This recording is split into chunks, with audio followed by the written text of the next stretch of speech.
When one of the most influential ministers today speaks out and says, Bishop T.D. Jakes betrayed me, this isn't like any other church argument. This is a spiritual giant calling out another spiritual giant, and it's shaking pulpits all over the country. Juanita Bynum isn't being quiet, and the shocking thing she said has a greater meaning than anyone thought.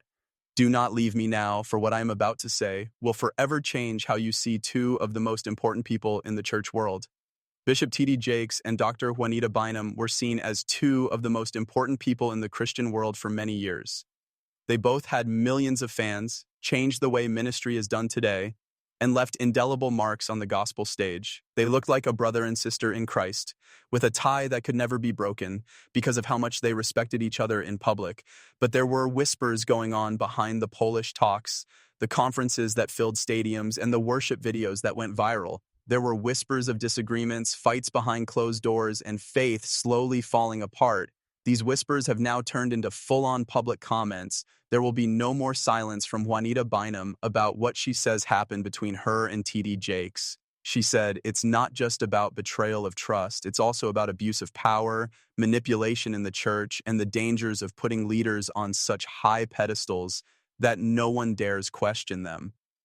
What Juanita said, their relationship history, the signs that this fight was going to happen, and the responses that are already happening in the church community are all covered in this video. Also, I want to warn you that some of what we're going to talk about might make you question everything you thought you knew about them. To really understand how important Juanita Bynum's latest clay, Mrs. R, we need to go back and look at how her relationship with Bishop T.D. Jakes started.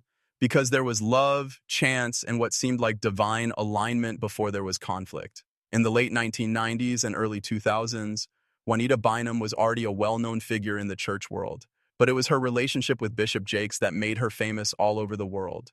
Lots of her fans still remember when she spoke at Jakes's Women Thou Art Loosed gathering and gave her now iconic No More Sheets lecture. It was so honest, raw, and powerful that it became one of the most talked about moments in modern Christian preaching. Millions of people saw a different side of ministry that night. They saw a woman standing in her truth and talking about sexual sin, soul ties, and the pain of broken relationships in a way that was almost unheard of at the time.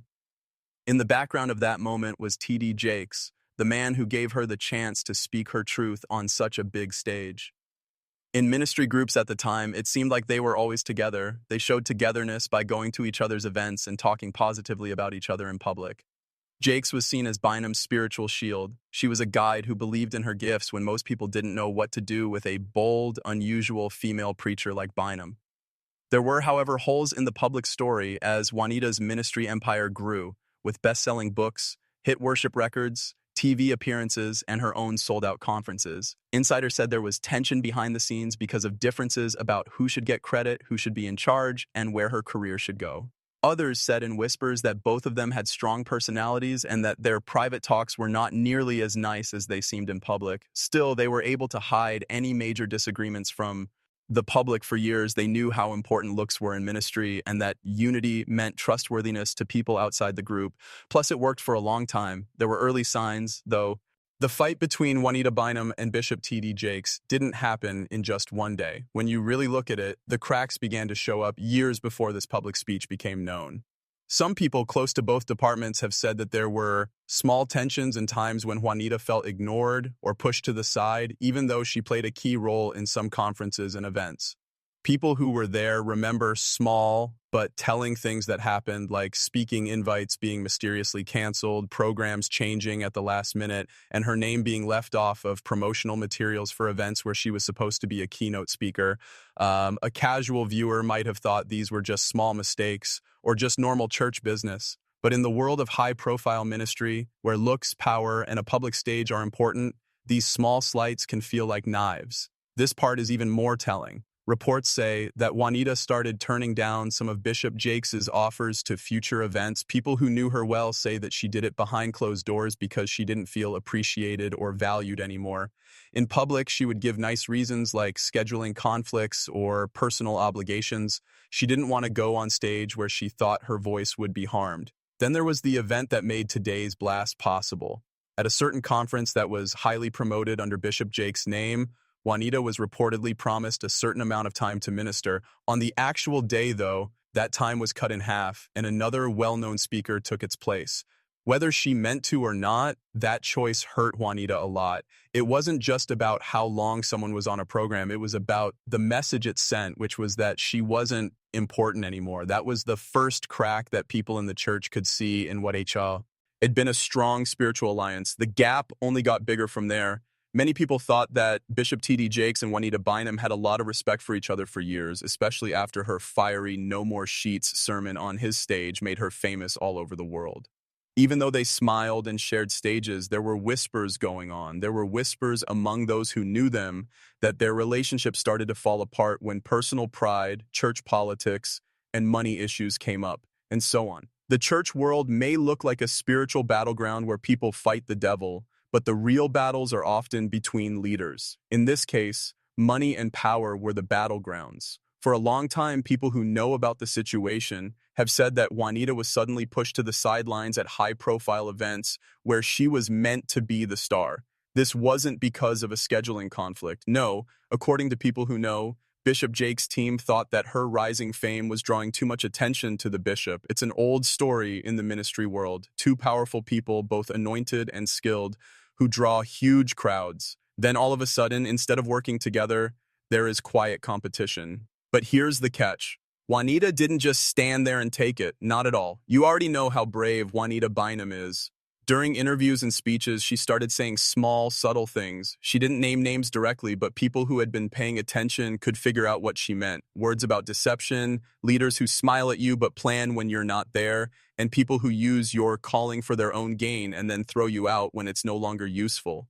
And if you look at when those comments were made, they almost perfectly match the time when she stopped being seen with Bishop Jakes in public. This is where things start to get really messy. But to be honest, a lot of people in the church world saw it coming. No one just wasn't brave enough to say it until now.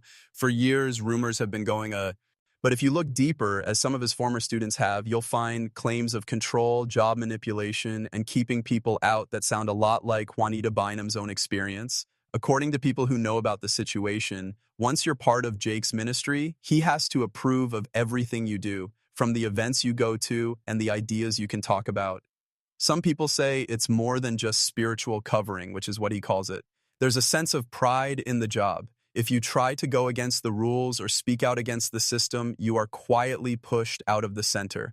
Often your image will be hurt in the process. For Juanita, these charges hit close to home. She has made it sound like some people in her life have tried to control her future by limiting her access to venues and partnerships, but she hasn't said who they are. When you compare those words to the dates of her public fight with Jake, it's hard to ignore the picture that emerges. Even more shocking, some people who work in the gospel business say that this control also includes money. Deals, royalties, and event payments are set up in a way that helps the top leaders of the church a lot more than the people who do the work. If that's true, then the system that's meant to help and protect new ministers might also be the one that holds them back and makes them dependent. Even though Jakes has never said anything like this in public, those who disagree with him say that his role as a spiritual father makes it hard to tell the difference between being a guide and owning something. It looks like Juanita finally hit a point where she could no longer stand being managed behind the scenes, especially when her phone was ringing and her voice was being listened to. Now, the question is whether this was just a disagreement between two strong-willed people or whether it's a sign of a much bigger, more harmful culture in some parts of the church that uses charisma and the Bible to defend control.